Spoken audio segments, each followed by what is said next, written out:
Hi, I'm Anya Wulu. And I'm Ellen Munschauer.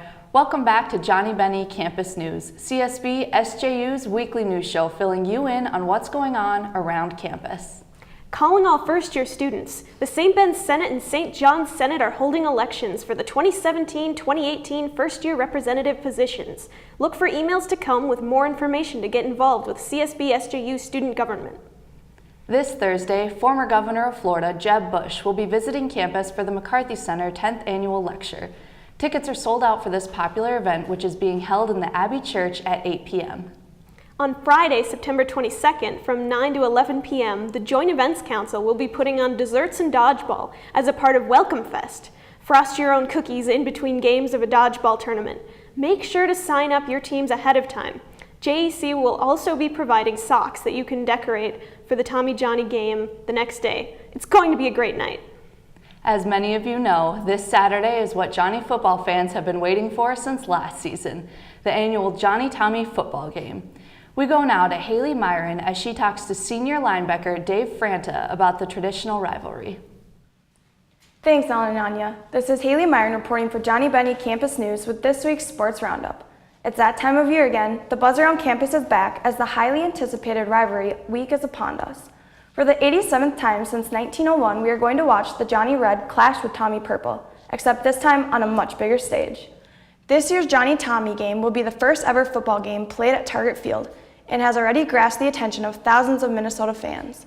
6 of the top 14 all-time Division III attendance marks have involved St. John's and St. Thomas rivalry, and this Saturday we're set to blow these records out of the ballpark. The Johnnies enter play this season 3-0 and ranked number 6. The Tommies enter play 2-1 and ranked number 10. The Johnnies have lost 2 of the last 3 years against the Tommies, and for seniors like linebacker David Franta, this Saturday is one of the last chances to hoist the Holy Grail Trophy when the final whistle sounds in one of the best college football rivalries in the country. Thanks for being here today, David. Well, thanks for having me. With the Johnnies' impressive wins in their first 3 games of the 2017 season beating St. Scholastica 98-0, NAIA presentation team, and St. Olaf 56-7, it's hard not to have high expectations for Saturday's matchup against the Tommies. Why do you think the first 3 games have gone so favorably for your team?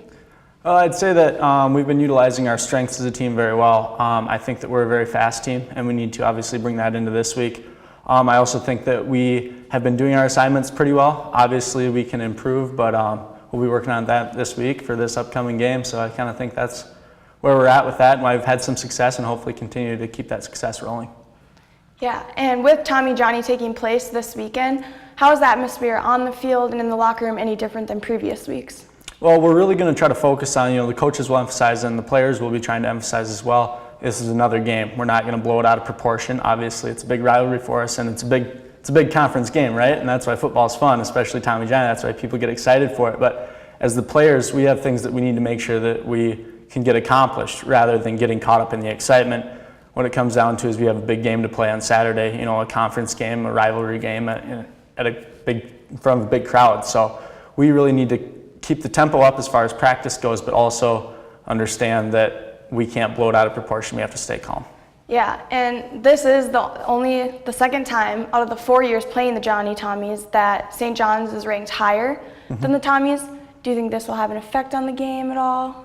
Absolutely not.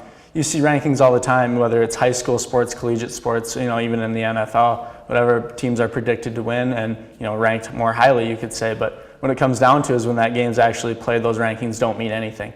And so, I think the guys on our team and the coaches especially, and I'm sure St. Thomas is the same way, coming into this game not looking at rankings. Rankings don't mean anything. It's how each team plays on Saturday and how we execute on both sides of the football.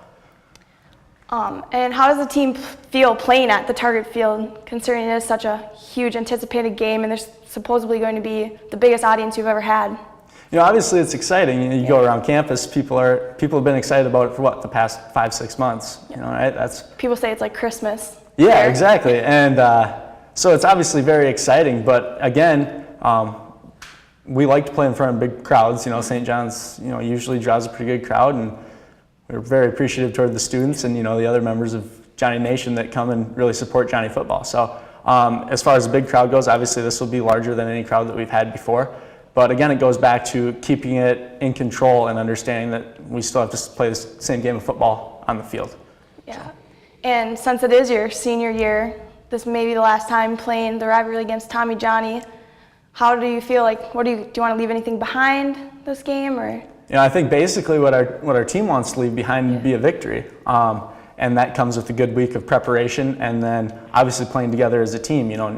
The only thing an individual can do, I guess, is do his job on the field and really put forth the effort for the team in general. And so, as a team, we'd like to come away with that victory and play a good game of football coming up on Saturday. So, and we're excited for it. You would have got your win freshman and senior year. Yeah. It'd be a good way to go out. Right in the corners there. Yeah, exactly. Perfect. So.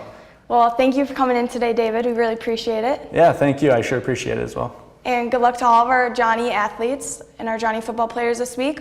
All eyes will be on this historic game Saturday, so make sure you don't miss out on supporting our Johnnies. When the ball is set to kick off at 1:10 p.m., Johnnie Nation needs to be louder than it's ever been before. That's all for this week's Sports Roundup. I'm Haley Myron with Johnnie Bennie Campus News. Back to you, Ellen and Anya. Thanks, Haley. As mentioned, this year St. Thomas will host their home game at Target Field in Minneapolis. Our reporter Emily Webster is on site ready to give us the background of this unique location. Hi, this is Emily Webster reporting for Johnnie Bennie Campus News at the Target Field in Minneapolis, Minnesota, where the St. John's Johnnies and the St. Thomas Tommies will match up on September 23rd at 1 p.m. for their annual rivalry game. This game will be the first time a football game has been played at Target Field since it opened in 2010.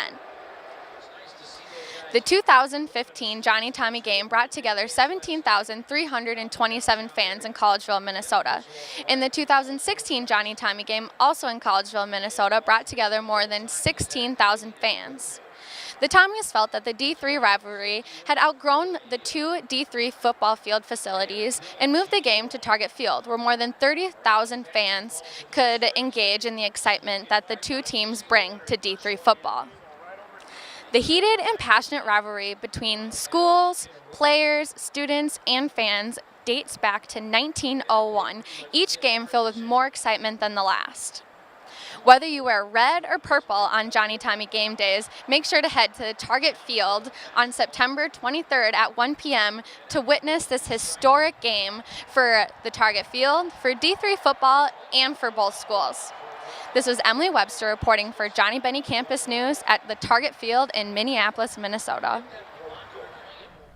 Thanks, Emily. This will definitely be a game for the history books.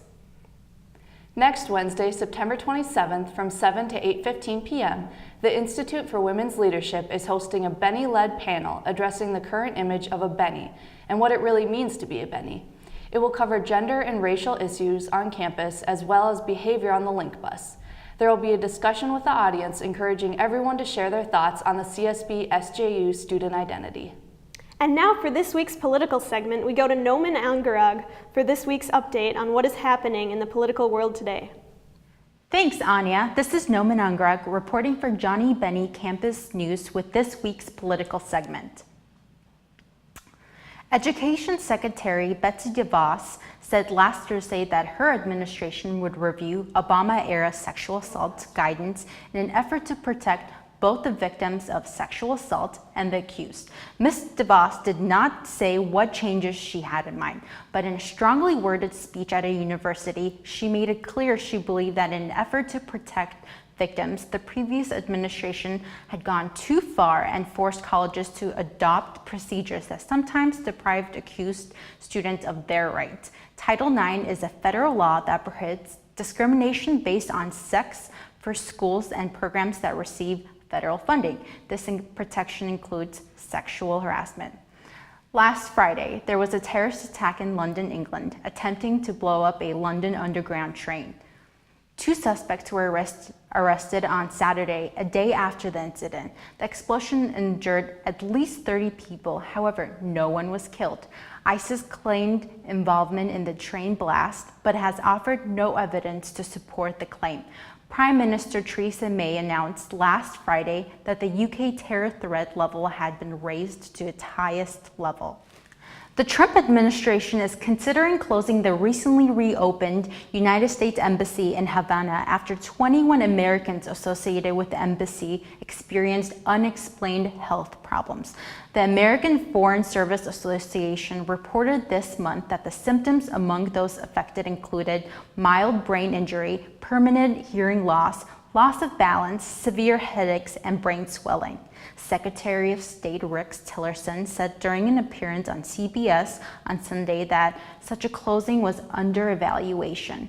The Cuban officials met in Washington last Friday to discuss further actions. This is Noman Angrag reporting for Johnnie Bennie Campus News. Back to you, Anya. Thanks, Noman. For Johnnie Bennie Campus News, I'm Ellen Munschauer. And I'm Anya Wulu. Enjoy the rest of your week and make sure to tune in next time.